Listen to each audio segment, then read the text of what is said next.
لیکن فیض آباد میں بھدرسہ بازار ہے، وہاں جلسہ تھا، اسد اقبال آئے تھے، آواز اسد اقبال، محمد علی فیضی صاحبان، یہ لوگ وہ ہیں جن کے نام پر پبلک فدا ہوتی ہے، بہت جوان سب جٹے۔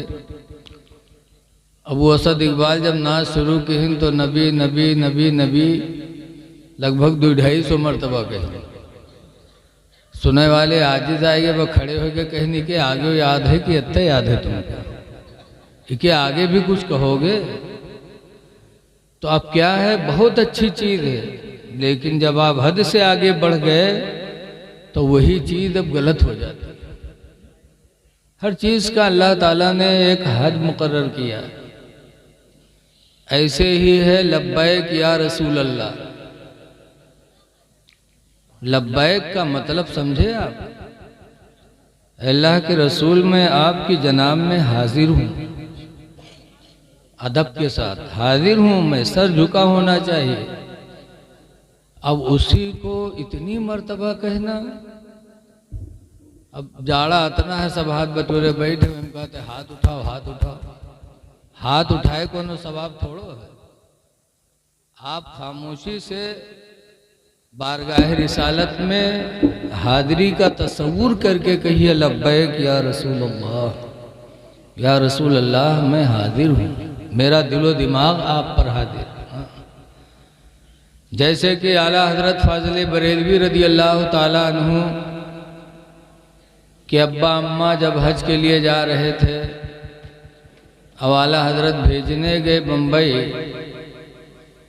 اور جب بمبئی سے ابا اماں رخصت ہونے لگے تو اعلیٰ حضرت فاضل بریلوی نے کیا کہا تھا؟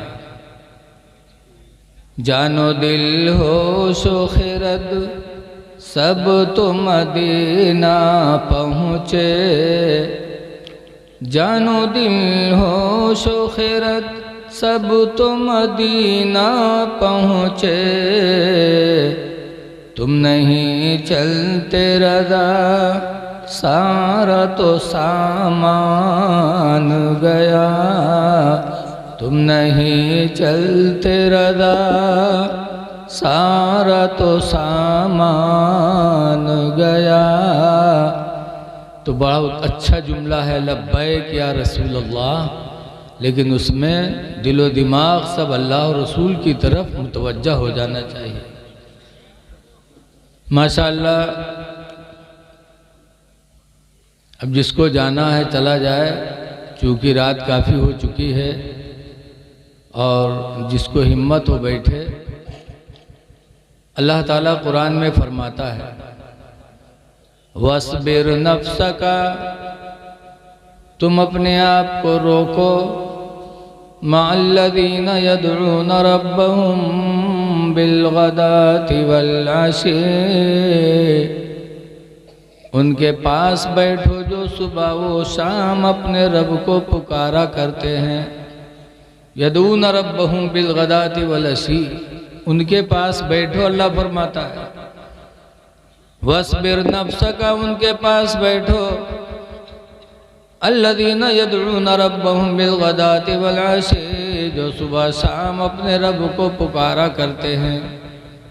ابھی دیکھو یہ کچھ دور پیدل نہیں لے جا سکتے، یہی تو بھر بھر کری ہیں، تو بیوقوف آدمی ہوتا ہے اس دور کا۔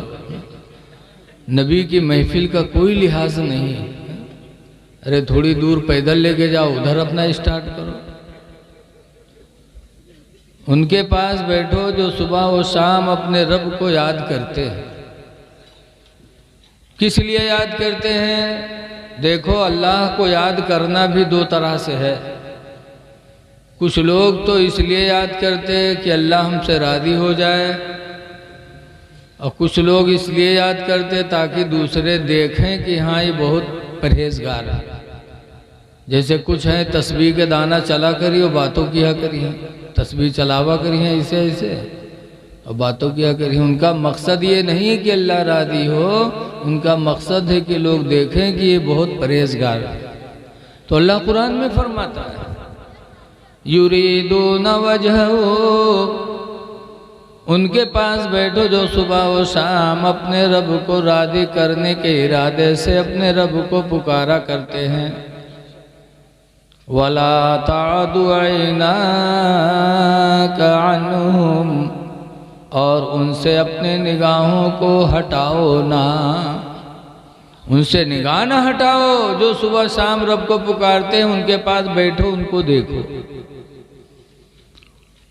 اللہ توفیق دے وقت نکلے تو مسجد کے امام کے پاس بیٹھو، مؤذن کے پاس بیٹھو، مدرسے کے مولانا کے پاس بیٹھو۔ جو صبح و شام اپنے رب کو یاد کرتے رہتے ہیں ان کے پاس بیٹھو گے تو آپ کے دل میں بھی اللہ کے ذکر کا جذبہ پیدا ہوگا۔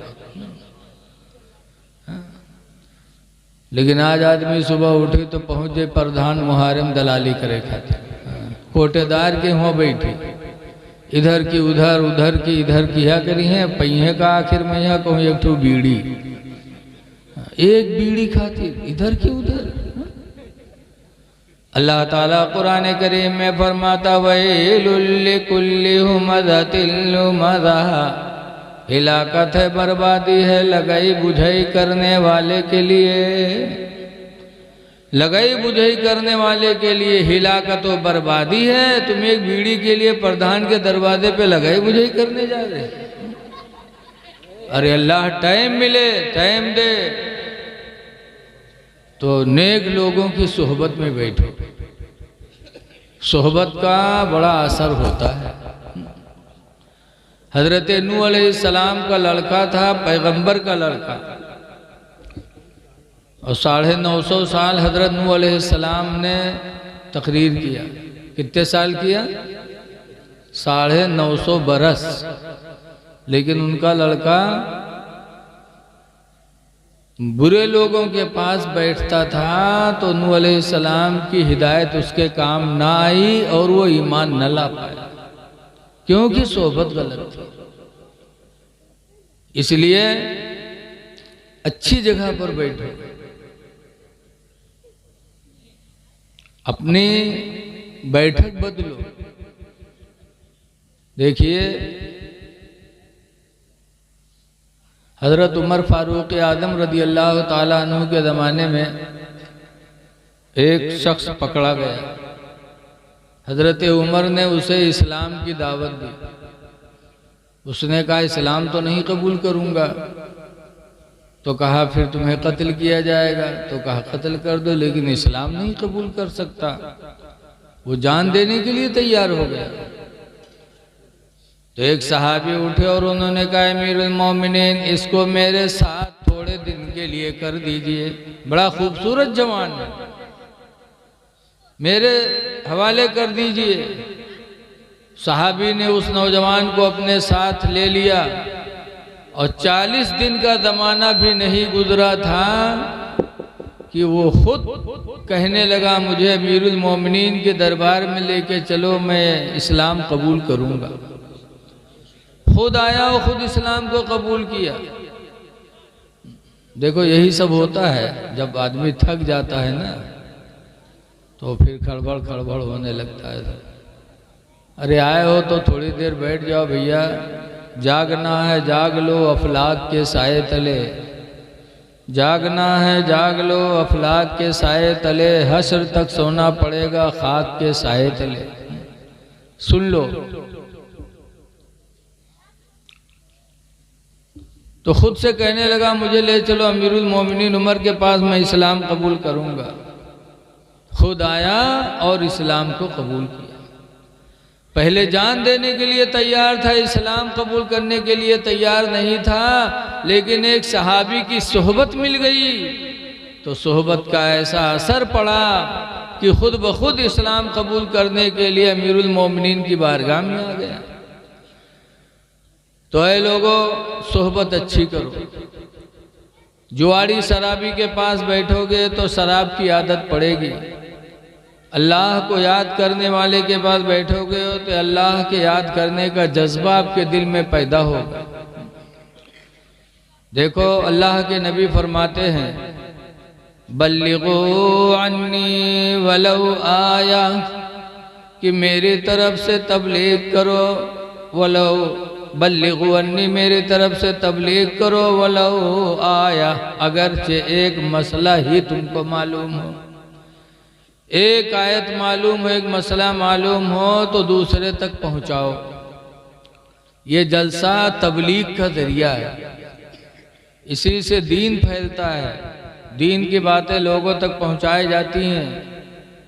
کمیٹی کے نوجوان حافظ رضوان یہ سب بہت خوش نصیب ہیں جنہوں نے آج محنت کر کے ہم کو آپ کو ایک جگہ اللہ اور اس کے رسول کے ذکر سننے اور سنانے کا موقع ان کی وجہ سے اللہ نے ہم لوگوں کو دیا ہے۔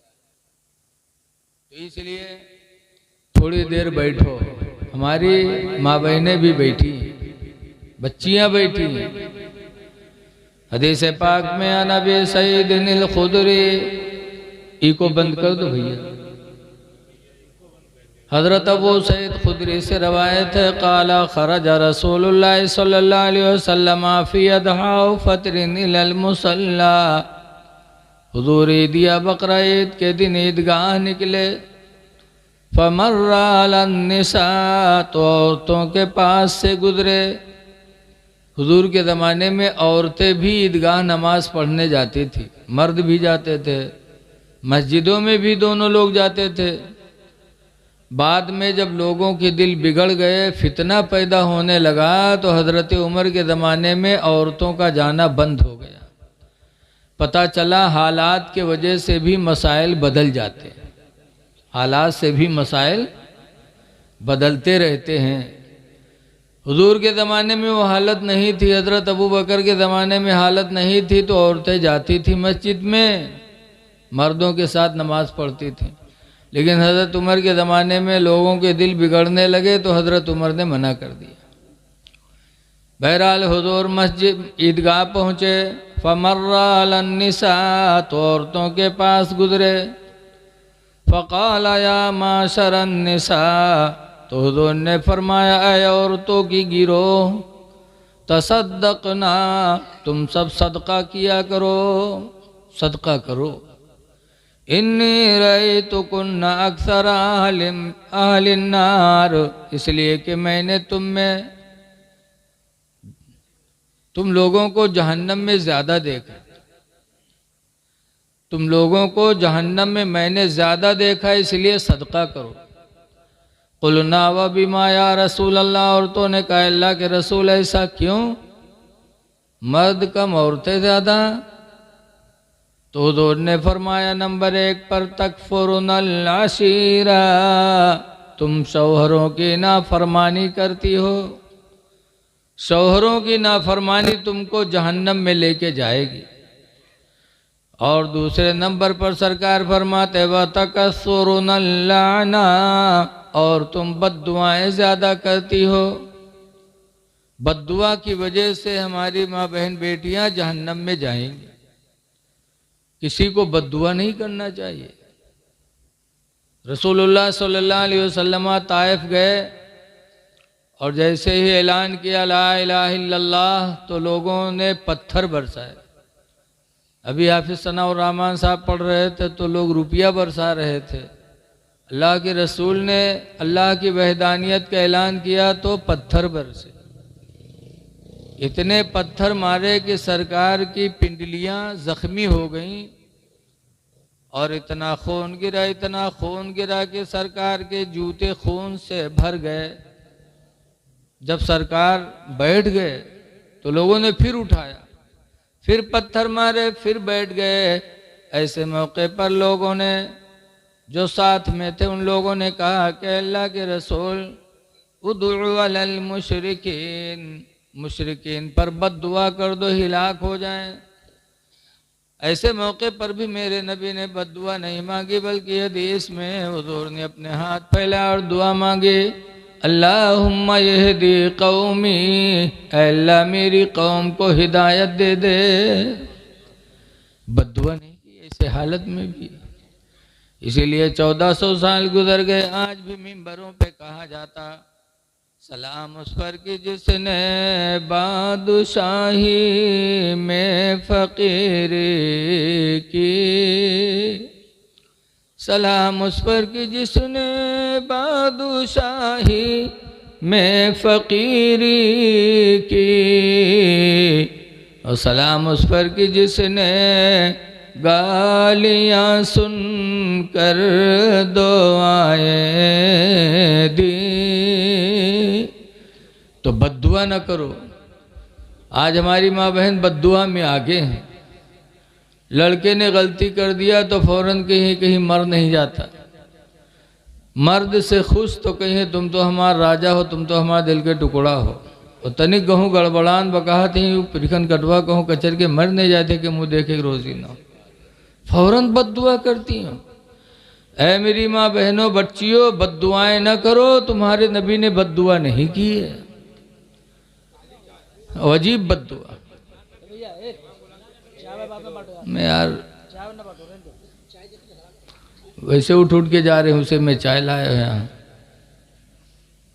بد دعا نہ کرو۔ ایک جگہ ایک گھر میں جھگڑا ہوا میاں بیوی میں، جھگڑا میں ہم مردوہ ہاری گا، عورتیاں جیت گئے۔ آج کل عورتیں جیتت ہیں، جب جیت گئے تو مردوہ بیچارہ مجبوری مائے کے بد دعا کرے لگ، کہیس یا اللہ یہ جھٹی ہوئی تو یہ کا اٹھا لو، یا اللہ ہم جھٹے ہوئے تو ہم کا اٹھا لو، یا اللہ ہم جھٹے ہوئے تو ہم کا اٹھا لو، یا جھٹے ہوئے تو یہ کا اٹھا لو۔ عورتیوں پہنچ پھیلائے دی، کہا تھا یا اللہ یہ جھٹا ہے تو یہ کا اٹھا لو، اور یا اللہ ہم جھٹے ہوئے تو ہم کا بیوہ کہہ دو، یا اللہ یہ جھٹا ہے تو یہ کا اٹھا لو، ہم جھٹے ہوئے تو ہم کا بیوہ بنا دو۔ یعنی مرے لوٹ پوٹ مردوہ ہے۔ عورت بیوہ کب ہوتی ہے؟ جب مرد مرتا ہے۔ بد دعا نہیں کرنی چاہیے، کسی کے لیے بد دعا نہ کرو۔ کسی کو کہتے بھیک نہ دے پاؤ تو اس کی تم بھی نہ پھورو، دعا نہ دے سکو تو بد دعا نہ کرو۔ حدیث پاک میں حضور فرماتے بشرو ولا تنافرو، بشرو لوگوں کو خوش کرنے والی باتیں لوگوں کو سناؤ، ولا تنافرو اور تکلیف دینے والی نفرت پیدا کرنے والی باتوں کو نہ کہا کرو۔ کسی کو بتاؤ تو ایسی بات بتاؤ جس سے اس کو خوشی ہو، وہ بات نہ بتاؤ گی جس سے اس کا دل غمگین ہو جائے۔ جیسے ہم جا کے کہے کہ مولانا رضوان صاحب یا حافظ رضوان صاحب حافظ احمد رضا صاحب کو بہت چاہتے ہیں، وہ کہہ رہے تھے کہ ملیں گے تو ہم ان کو کپڑا ایک جوڑا دیں گے، تو اب یہ سنیں گے مولانا احمد رضا تو خوش ہوں گے، اور یہ میرے کو جائے کہ بتا دے کہ حافظ رضوان کہا تھا جہاں ملی ان کے ٹانگ تور دے، تو اب بتاؤ اس بات سے ان کا دل ناخوش ہوگا کہ نہیں خوش ہوگا؟ ہمیشہ کسی سے کوئی بات تکلیف دینے والی نہ کرو۔ بشرو ولا تنافرو، خوشخبری دینے والا بنو، نفرت پیدا کرنے والے نہ بنو۔ ہمیشہ بولیاں بولو جس سے دوسرے کا دل جیت لو۔ رسول اللہ صلی اللہ علیہ وسلم سے صحابہ کرام نے پوچھا اللہ کے رسول قیامت کے دن سب سے بہتر اللہ کے نزدیک کون ہوگا؟ تو حضور نے نہیں فرمایا تھا جو سب سے زیادہ نماز پڑھے گا، سب سے زیادہ حج کرے گا، نہیں بتایا، بلکہ میرے نبی نے فرمایا کہ قیامت کے دن اللہ کے نزدیک سب سے اچھا وہ ہوگا جو دنیا میں کسی انسان کے دل کو خوش کیا ہوگا۔ کسی کے دل کو خوش کرنے والا اللہ کے نزدیک قیامت کے دن سب سے محبوب ہوگا۔ تو اپنی تھوڑی سی زندگی میں سوچو کہ ہم اپنے بھائی کو خوش کریں، اس کا بھلا کریں۔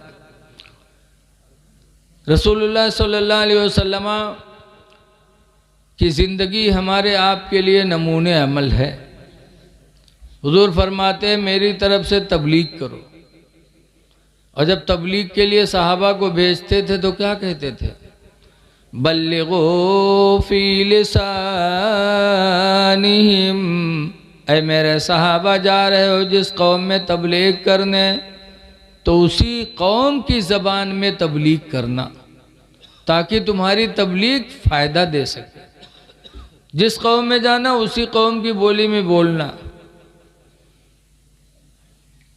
اسی لیے حضرت علی شیر خدا رضی اللہ تعالیٰ عنہ بھی فرماتے تھے کلموا الناس علی قدر عقولہم، لوگوں سے گفتگو ان کے عقل کے حساب سے کیا کرو، ورنہ پھر آدمی سمجھ نہیں پائے گا، ورنہ تو ایسے ہو جائے گا جیسے ایک نواب صاحب تھے، ایک دن 10-12 دیہاتی بٹورے کہیں نہ چلی نواب صاحب کے خیریت لیا وجہ مہینہ 2 مہینہ ہوئے گا گواہ نہیں گا ہے، تو 10-12 دیہاتی نواب صاحب کے وہاں پہنچے۔ نواب صاحب پڑھے لکھے، عربی فارسی اردو سب جانے، دیتے ہوئے پہنچے تو کہنے السلام علیکم، تو نواب صاحب نے جواب دیا تو عربی فارسی اردو ملائی کے وعلیکم السلام، ابے دہقان نانجار ہنوس کستیدار پر تقاطر امتار بفجل عدد غفار ہوا کہ نہیں، اتنا نواب صاحب بولے۔ سلام کہنے کے بعد خیریت پوچھ لی، ابے دہقان نانجار، اے گنوار دیہاتیوں، ہنوس کستیدار، ابے تمہاری کھیتیوں میں بفضل تقاطر امتار، بارش کے قطرے، بفضل عدد غفار، اللہ تعالیٰ کے فضل سے ہوئے کہ نہیں ہوئے، یعنی تمہارے کھیت میں پانی برسا کہ نہیں برسا۔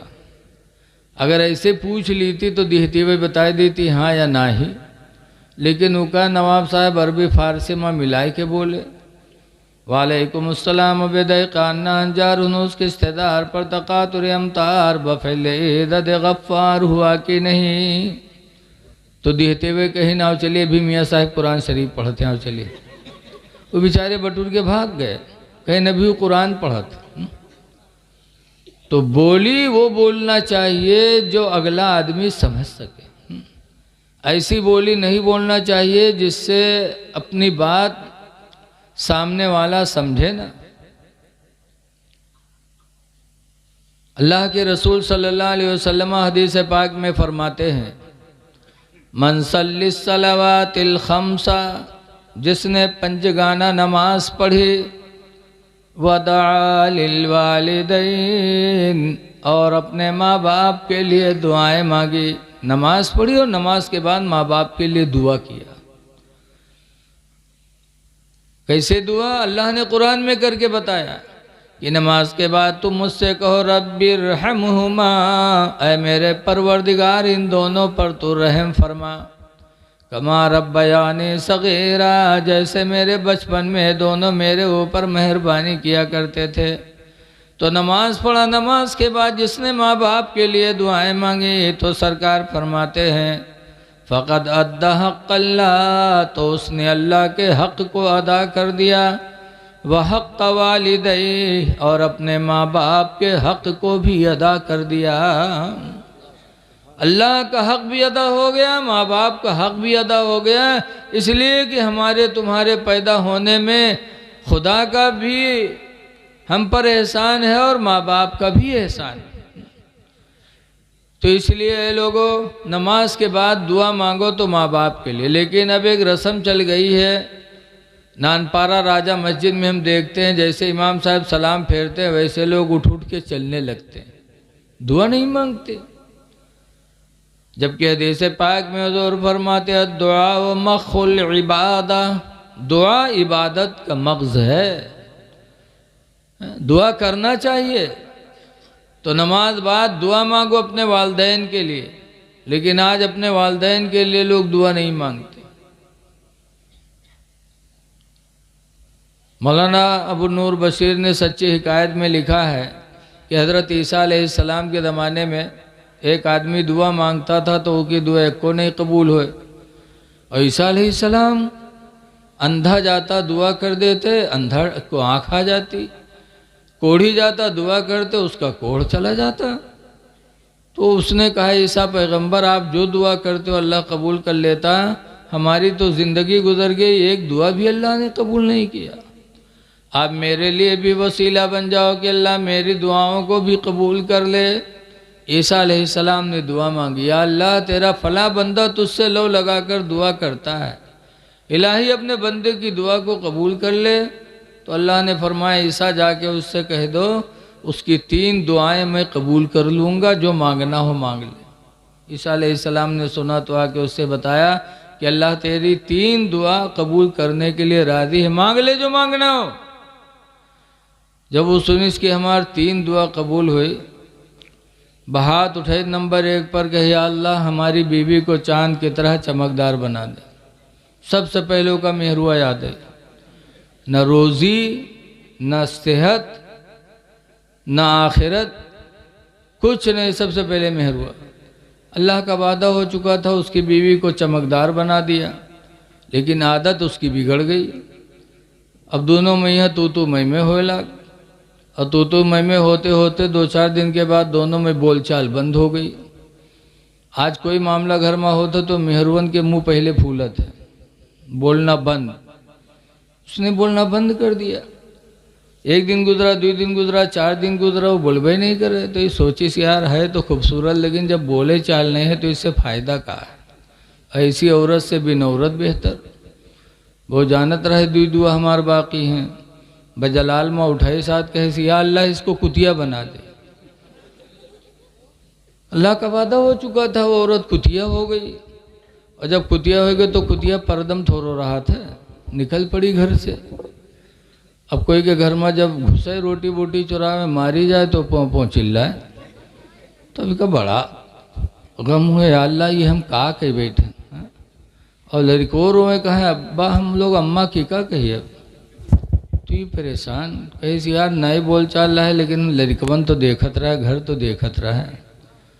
جب لڑکوں کہیں ابا آپ کہا ہوئے تو کہیں گھبراؤ نہ، ابھی ہماری ایک دعا باقی ہے۔ پھر کہے یا اللہ میری بیوی کو جیسے پہلے تھی ویسے اس کو پھر بنا دے، تو جیسے پہلے رہا ویسے پھر ہوئی گئی۔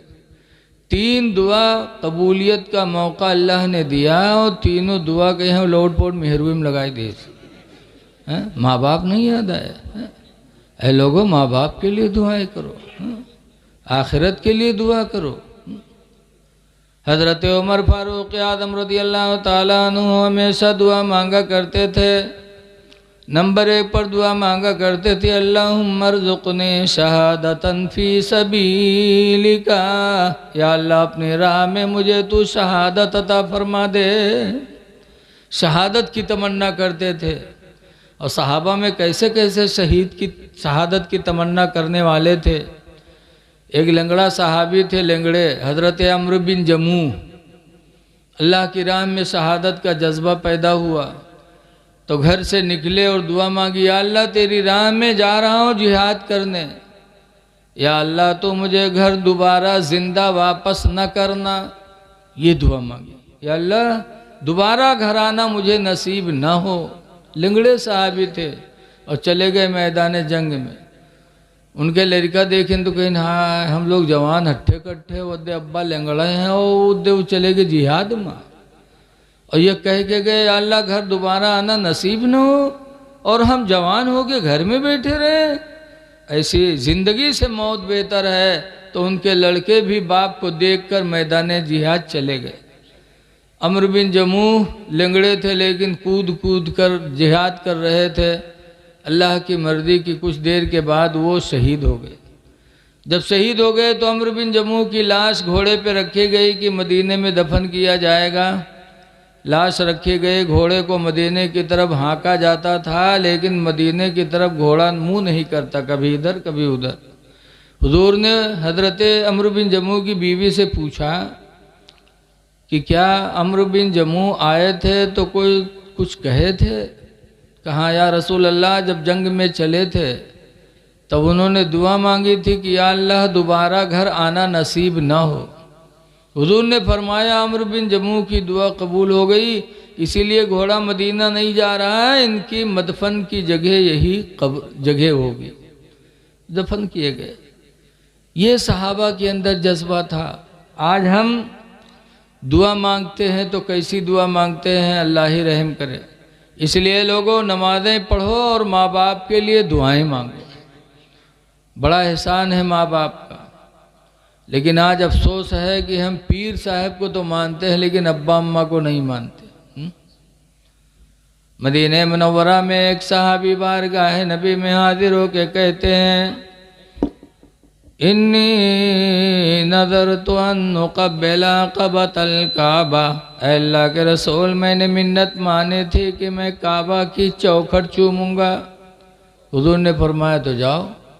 کہا میں مکہ نہیں جا سکتا، میں بہت غریب ہوں، پیدل بھی نہیں جا سکتا، نہ سواری سے جا سکتا۔ اللہ کے رسول اپنی منت کیسے پوری کروں؟ تو سرکار فرماتی رجع الی بیتک، تو اپنے گھر واپس چلا جا، وقبل قدمی امک، اور اپنے ماں کے دونوں قدم کو جا کے چوم لے،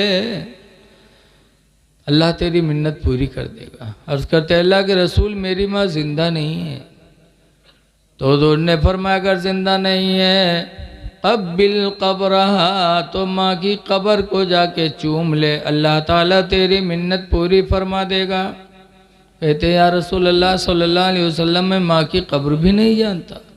تو سرکار نے فرمایا خط خطن فی بیتک، اپنے گھر میں جا کے ایک لکیر کھینچ لے اور اسی لکیر کو اپنی ماں کی قبر تصور کر کے چوم لے، اللہ تیری منت پوری فرما دے گا۔ تو ماں کا درجہ تو اتنا ہے، لیکن ہم ماں کو نہیں پہچان پاتے۔ پیر کا پیر چومنے کے لیے پریشان ہے، اور پیروں ویسے ہیں کہ پاویں تو مدھا تک چمائی دیں۔ پیر کا پیر چومنا کہیں لکھا ہے؟ بلگرام شریف میں نے آنکھوں سے دیکھا، حضرت سید ویسے مصطفیٰ کے پیر کو ایک آدمی چومنے لگا تو حضرت نے اسے جھڑک دیا اور ڈانٹا، کہا بدتمیز، تو خود گناہگار ہوتا مجھے بھی گناہگار بناتا ہے۔ ماں کے پیر کو چومنا حدیث میں بتایا گیا، ماں باپ کے ہاتھ کو چومنا حدیث میں بتایا گیا، لیکن آج افسوس ہے کہ ہم لوگ ابا اماں سے مسافے نہیں ملے تھے۔ دوسرے سلام کربے گھرے سلام نہ کربے ابا اماں سے، جبکہ سلام ایک دعا ہے۔ گھر پہنچو تو ابا سے بھی کرو، امی سے بھی کرو، باپ سے ہاتھ باپ ملا کر کے ہاتھ چومو، ماں کا بھی ہاتھ چومو۔ حدیث پاک میں میرے پیغمبر فرماتے ہیں کہ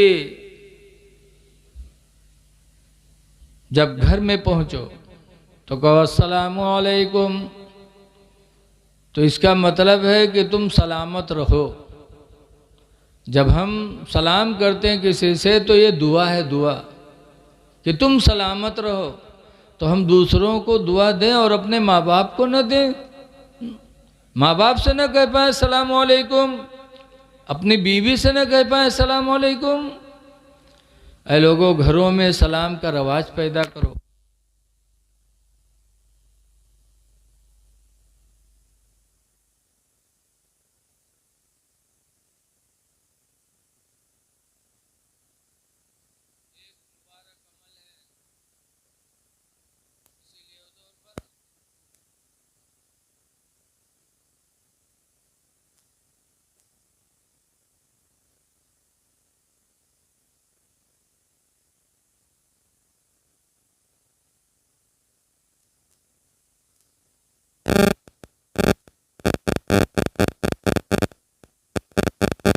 دو سلام کرو ایک دوسرے سے۔ حضور صلی اللہ علیہ وسلم جب مکہ سے ہجرت کر کے مدینہ گئے تو مدینہ میں جو میرے نبی نے تقریر کیا اس میں 3 باتیں بتائی تھی۔ نمبر 1 پر فرمایا تھا افشوا السلام بینکم، آپس میں سلام کیا کرو، اور دوسرے نمبر پر فرمایا تھا وتطعموا الطعام بینکم، اور آپس میں ایک دوسرے کو کھانا کھلایا کرو۔ سلام کرو اور کھانا کھلاؤ، ایک دوسرے کو کھلاؤ۔ اور تیسری بات بتائے تھے وصلوا فی اللیل، رات میں نمازیں پڑھو، والناس نیام، درہاں لے کے اللہ کے بندے سو رہے ہوں۔ 3 چیزوں کا حکم دیا تھا۔ نمبر 1 سلام کا، لیکن آج ہم لوگ سلام نہیں کر پاتے، لوگ شرماتے ہیں۔ ایک جلسہ میں ایک مولانا صاحب تقریر کے ان کے سلام کرو گے محبت پیدا ہوگی، دل کا کینہ نکلے گا۔ تو ایک آدمی سنس تو کہے کہ یار ہماری بیوی کے معاملہ بنت نہیں ہے، تو مولانا کہتے سلام کریے محبت پیدا ہوئے، اب آج سے بیوی کا سلام کروے تاکہ ہمارو کے بنا کرے۔ تقریر سن کے گواہ گھرے 12-1 بجت رہے محرم ٹھاڑ، اب ہمت پڑے نے پہلی دفعہ معاملہ رہا ہے، ایک دفعہ آس تک پھر رک گوا، سرمائے دوبارہ پھر ہمت کے کہے السلام علیکم، تو کیا عورتیا کہتے سن تو اور سب کہیں طور سب نکلا تھا لیکن یوں مذاق طور ہم کا نہیں پسند آوا. بتاؤ اتنی محنت سے سلام کیا اور اس نے اس کو مذاق پر محمول کیا. آج اسلامی چیزیں ہم سے آپ سے دور ہو رہی ہیں، اس لیے لوگوں نبی کی سنتوں کا خیال کرو. اللہ کے رسول صلی اللہ علیہ وسلم کے صحابہ کی زندگی ہمارے تمہارے لیے نمونہ عمل ہے. دیکھیے رمضان کا مہینہ آ رہا ہے. حضور فرماتے ہیں کہ مسلمان رمضان کے آنے پر خوش ہوتا اور رمضان کے جانے پر مسلمان غمگین ہوتا ہے. ہماری تمہاری پہچان ہے کہ رمضان آئے تو ہم خوش ہو جائیں اور جب جانے لگے تو غمگین ہوں. لیکن ہمارا آپ کا معاملہ اس کے الٹا ہے. چاند نکلی رمضان کے تو کونوں حالی دیکھی نہ کہ بھوک مرگ مہینہ آئے گا معاذ اللہ. اور جب عید کا چاند ہوگا 2 دن 3 دن پہلے ہی سے لوگ دیکھنے کے لیے تیار ہوں گے. آج ہم رمضان کے جانے پہ خوش ہوتے ہیں، آنے پر غمگین ہوتے ہیں. اے لوگوں رمضان کا احترام کرو. لکھا ہے کہ ایک یہودی کہیں سفر میں گیا تھا، واپس آیا تو گلی میں پہنچا تو اس کا چھوٹا لڑکا روٹی لیے منہ میں کھاتے ہوئے جا رہا تھا. یہودی نے دیکھا تو اس نے اپنے بچے کے چہرے پہ تماچا مارا، کہا بیٹا گھر میں بیٹھ کے کھا، رمضان چل رہا ہے، مسلمانوں کے روزے کا احترام کر. احترام میں اس یہودی نے اپنے بچے کو مارا. رات میں سویا تو ایک غیبی آواز آئی کہ تو نے رمضان کے محبت میں احترام میں اپنے اولاد کو تماچا مارا. اللہ کو گوارا نہیں کہ اللہ تجھے عذاب میں ڈالے، اس لیے تو خوش نصیب ہے، کلمہ پڑھ کے اسلام کو قبول کر لے. ایک غیبی آواز آئی تو اس نے جب سنا تو اس نے الحمدللہ کلمہ پڑھ کے اپنے آپ کو مسلمان بنا لیا. اور جب صبح ہوئی فجر میں تو وہ بھی مسجد میں نماز پڑھنے گیا. جب لوگوں نے کہا رے بھائی آپ کہاں گئے؟ مسلمانوں کی مسجد ہے. کہا کل تک تو میں مسلمان نہیں تھا لیکن الحمدللہ آج مسلمان ہوں. کہا کیوں؟ کہا کل میرے بچے نے دن میں کھانا کھایا، میں نے دیکھا تو میں نے مارا. کہا بیٹا رمضان کا احترام کر، دن میں مت کھا، مسلمانوں کی گلی سے کھاتا ہوا نہ گزر. تو وہی عمل میرے ایمان لانے کا سہارا ہو گیا. اس لیے لوگوں رمضان کا احترام کرو. لیکن آج افسوس ہے کہ رمضان آتے آتے بہت سے بیمار بن جاتے اور ڈپلیکیٹ دوا 2-4 پتہ خرید کے جیب میں دھیلے ہیں. تو کہ ہوٹل میں بیٹھ کے چائے پیے ہیں، اگر کوئی بولی کہے ہو رمضان چلت ہے، کہنے دیکھت نہ یار ہم بیمار ہیں. ارے تم یہ نہیں سوچتے کہ کس کے لیے تم روزہ رکھ رہے ہو، کس کو دوا دکھا رہے ہو؟ روزہ خدا کے لیے ہے. اللہ فرماتا ہے الصوم لی وانا اجزی بہ، حدیث قدسی ہے کہ روزہ میرے لیے ہے اور اس کا بدلہ میں خود ہوں. اس لیے آنے والے مہینے میں روزہ بھی رکھیے، تراویح کی نماز بھی جماعت سے پڑھیے اور اللہ دے تو صدقہ خیرات بھی کرتے رہیے. اس لیے کہ رمضان میں عام طور پر عام دنوں میں 1-2 تو قرآن میں لکھا ہے 700 کا ثواب پاؤ گے اور رمضان میں تو 1 کا 70 ملتا ہے. تو اب کتنا گڑا لگاؤ، ایک نیکی کرنے پر رمضان میں اللہ تعالیٰ کتنی نیکیوں کا ثواب عطا فرمائے گا. اس لیے آپ پہلے سے تیار ہو جائیں. آج تراویح کی نماز لوگ دھوکہ کھا جاتے. حافظ جی کو رکھا 10 دن میں قرآن ختم کر دیا تو اس کے بعد سمجھتے ہیں کہ میری تراویح ہو گئی. شہر میں بھی یہ ہوتا ہے. اے لوگوں قرآن سننا افضل ہے لیکن 300 تراویح پڑھنا یہ ضروری ہے، واجب ہے، سنت موقدہ ہے. آپ 10 دن میں قرآن ختم ہو گیا، 15 دن میں ہو گیا، لیکن آپ تراویح 300 پڑھیں. اور بہتر تو یہی ہے کہ ایسا حافظ رکھو جو پورا مہینہ قرآن سنائے، پارا سوا پارا، تاکہ نمازیوں کے آنے میں کمی نہ ہو. بہت سے لوگ تو اس لیے مسجد نہیں جاتے کہ حافظ جی 6 پارا پڑھی ہیں 5 پارا پڑھی ہیں تو اتنی دیر تک کہاں کھڑے ہوئے پہ، تو اس لیے تراویح چھوڑ دیتے. حضرت معاذ ابن جبل نماز پڑھا رہے تھے، ایک صاحب گئے نماز شروع کی، معاذ ابن جبل نے تلاوت لمبی کر دی تو انہوں نے نیت چھوڑ دیا اور چلے آئے اپنا الگ پڑھ کے گھر۔ صبح ہوئی، نبی کریم کی بارگاہ میں گئے، شکایت کرنے لگے کہ اللہ کے رسول ہم کسان آدمی ہیں، دن بھر محنت کرتے ہیں، شام کو تھکے ماندے آتے ہیں، مسجد میں جاتے ہیں، نماز پڑھو معاذ کے پیچھے، تو معاذ اتنی لمبی تلاوت کرتے کہ اللہ کے رسول ہم سب مصیبت میں پڑ جاتے۔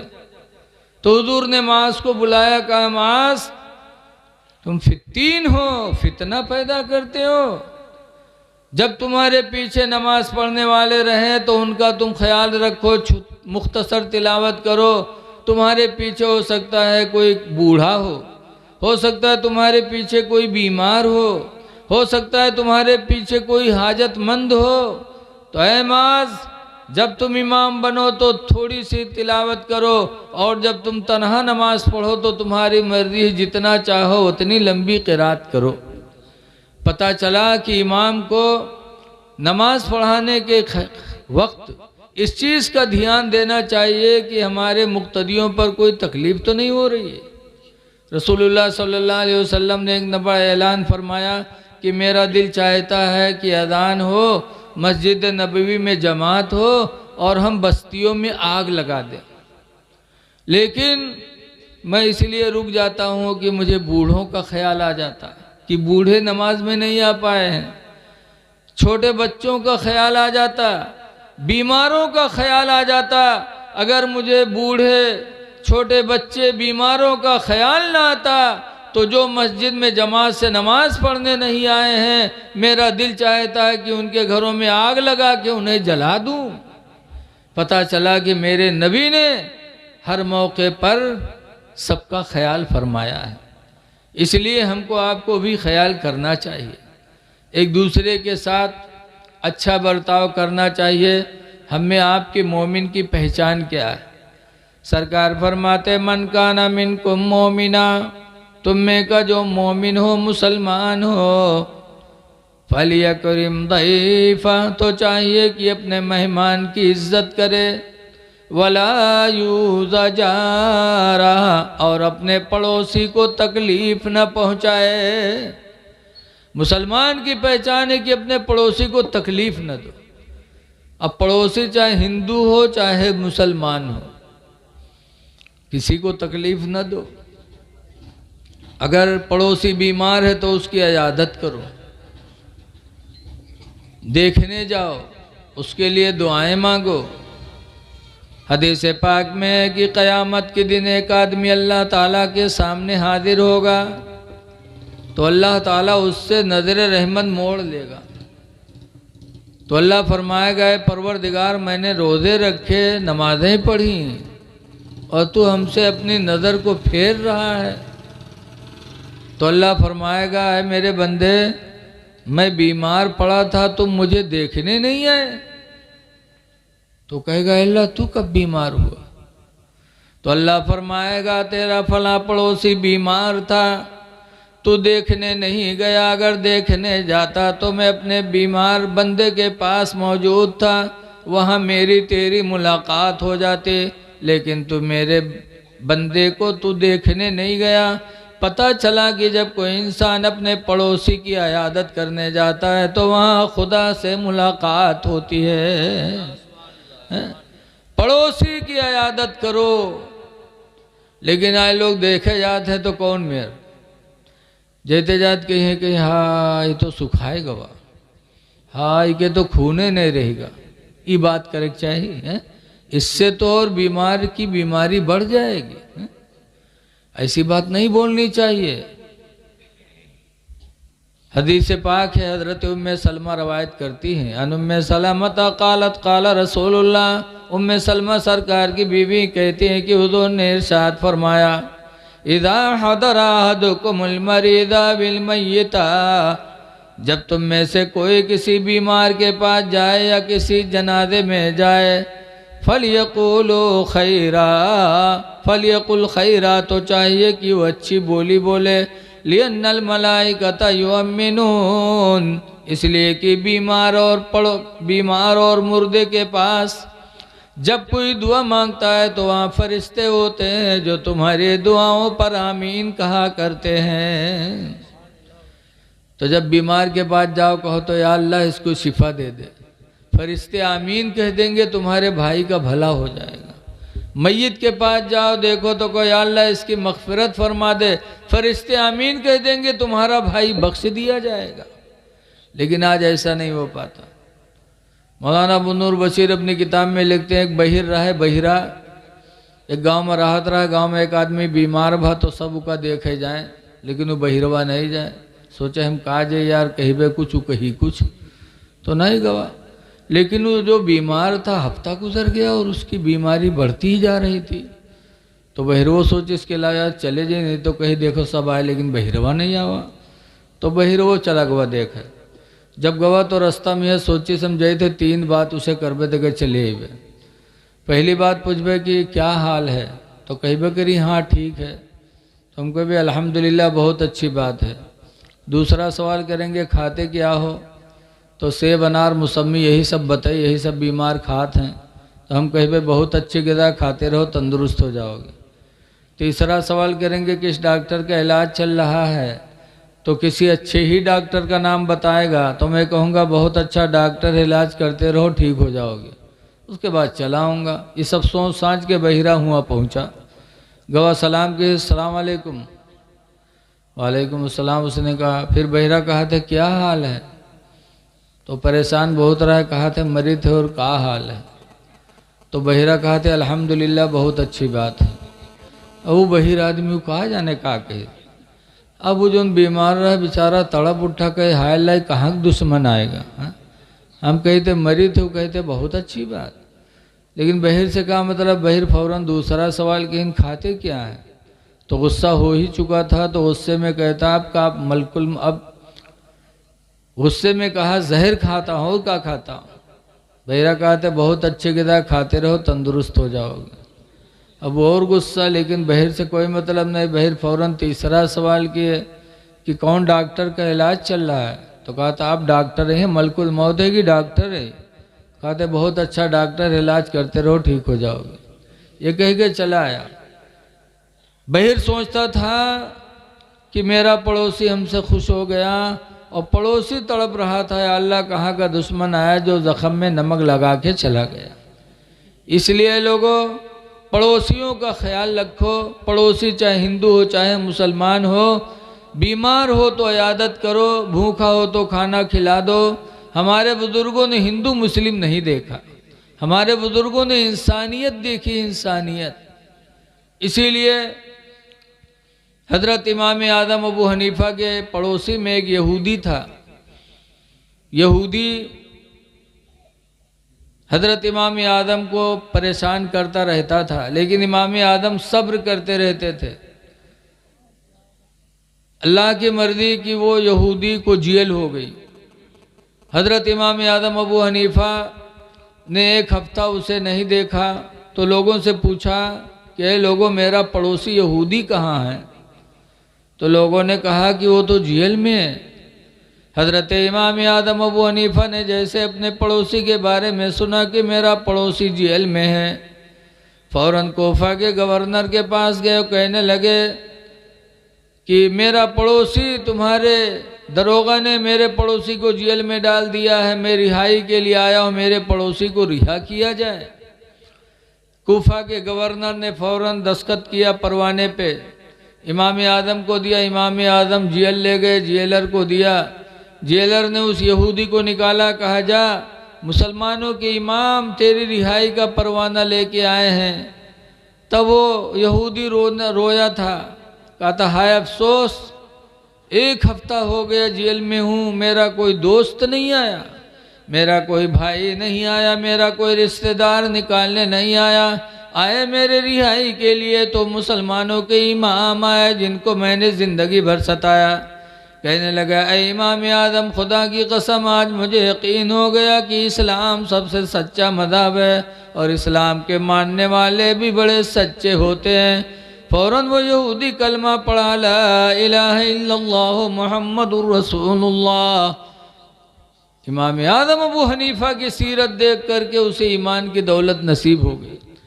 تو اے لوگوں، ایک دوسرے کا خیال رکھو۔ رمضان شریف آ رہا ہے، اس کی خیر اور اس کی برکت لینے کی کوشش کرو۔ آپس میں ایک دوسرے کا خیال رکھو۔ صحابہ کرام کی زندگی ہمارے آپ کے لیے نمونِ عمل ہے۔ کرسیاں خالی ہو گئی بہت، شاید کہ اب آپ لوگ بھی پریشانی ہوگے، اس لیے میں اسی گفتگو پر اپنی گفتگو کو میں ختم کر رہا ہوں۔ بس آپ حضرات سے گزارش ہے، ایک حدیث سنا دے پھر صلاۃ و سلام ہو۔ عن ابی ہریرہ قال قال رسول اللہ صلی اللہ علیہ وسلم، حضرت ابو ہریرہ سے روایت ہے، فرماتے اللہ کے رسول نے ارشاد فرمایا، سبعۃ رجال یظلہم اللہ فی ظلہ، 7 لوگ ایسے ہیں جنہیں اللہ تعالیٰ قیامت کے دن اپنی رحمت کا سایہ عطا فرمائے گا۔ جب کسی چیز کا سایہ نہیں تو اس وقت اللہ اپنی رحمت کا سایہ عطا کرے گا 7 لوگوں کو۔ نمبر 1 پر حضور فرماتے امام عادل، انصاف کرنے والا حاکم، جو اللہ تعالیٰ عہدہ دے دے اور انصاف کرے، ہندو مسلم نہ دیکھے، بھائی برادری نہ دیکھے، بلکہ انصاف کی بولی بولے تو اللہ اسے قیامت کے دن اپنی رحمت کا سایہ عطا کرے گا۔ دوسرے نمبر پر رجل قلبہ معلق بالمسجد، وہ آدمی جس کا دل مسجد سے لگا رہے، اذا خرج منہ، جب نماز پڑھ کے نکل آئے، حتی یعود الیہ، یہاں تک کہ دوسری نماز کے لیے مسجد میں پھر جائے۔ اس طریقے سے جو مسجد سے دل لگا کے رکھے گا، اللہ تعالیٰ قیامت کے دن اسے رحمت کا سایہ عطا کرے گا۔ اس لیے لوگوں، مسجدوں سے تعلق پیدا کرو۔ تیسرے نمبر پر رجل شاب نشأ فی عبادت اللہ، وہ جوان جس کی جوانی اللہ کی عبادت میں پرورش پائے۔ جوانی میں عبادت کرنے والے مرد اور جوانی میں عبادت کرنے والی عورت کو اللہ تعالیٰ قیامت کے دن اپنی رحمت کا سایہ عطا کرے گا۔ اس لیے جوانوں، اس جوانی میں خدا کو راضی کر لو۔ چوتھے نمبر پر رجلان تحابان للہ، وہ 2 آدمی جو محبت کریں تو اللہ واسطے کریں اور دشمنی بھی کریں تو اللہ واسطے کریں۔ کسی شرابی جواڑی سے دشمنی کرو تو یہ دشمنی بھی ثواب ہے، اور کسی نیک آدمی سے دوستی کرو تو یہ دوستی بھی ثواب ہے۔ ایسے آدمی کو اللہ قیامت کے دن اپنی رحمت کا سایہ عطا کرے گا۔ 5ویں نمبر پر رجل ذکر اللہ خالیا، وہ آدمی جو تنہائی میں ہو اور اپنے رب کو یاد کرے تنہائی میں، کہ یا اللہ تیرا شکر ہے کہ تو نے میرے آنکھوں میں دیکھنے کی طاقت عطا فرمائی۔ یا اللہ اگر آنکھ میں روشنی نہ دیا ہوتا تو پوری دنیا میرے لیے بیکار تھی۔ یا اللہ تیرا شکر ہے کہ تو نے میرے پیروں کو سلامت رکھا، میرے ہاتھوں کو سلامت رکھا۔ ان تمام نعمتوں کو یاد کر کے تنہائی میں کوئی بندہ اگر رو دیا، ففادت عیناہ، تو اس کے آنکھوں سے آنسو نکل پڑے، تو اس طرح یاد کرنے والے کو اللہ قیامت کے دن اپنی رحمت کا سایہ عطا کرے گا۔ 6 نمبر پر حضور فرماتے رجل تصدق صدقتا، رجل دعته امرأة ذات حسب وجمال۔ 6 نمبر پر وہ آدمی جس کو کوئی خوبصورت عورت تنہائی میں بلائے زنا کے لیے، خالی گھروس میں بلایا، باہر کھیت میں جنگل میں تنہائی میں کوئی عورت خوبصورت کسی مرد کو بلائے زنا کے لیے، فقال انی اخاف اللہ، تو اس وقت وہ نوجوان کہہ دے میں اللہ سے ڈرتا ہوں، تمہارے قریب نہیں آؤں گا۔ تو ایسے نوجوان کو بھی اللہ تعالیٰ قیامت کے دن اپنی رحمت کا سایہ عطا کرے گا۔ 7ویں نمبر پر حضور فرماتے رجل تصدق صدقتا فاخفاہا، وہ آدمی جو اللہ کی راہ میں صدقہ دے، خیرات دے، فاخفاہا تو اس کو چھپا کے دے، اتنا چھپائے کہ حتی لا تعلم شمالہ ما تنفق یمینہ، اتنا چھپائے کہ بائیں کو پتہ نہ چلے کہ داہنے نے خدا کی راہ میں کیا دے دیا۔ اس طریقے سے چھپا کر کے صدقہ خیرات کرنے والوں کو بھی اللہ قیامت کے دن اپنی رحمت کا سایہ عطا کرے گا۔ اس لیے لوگوں کوشش کرو، اس لیے کہ یہ دنیا فانی ہے، ہم کو مرنا ہے اور مرنے کے بعد اللہ کو حساب دینا ہے۔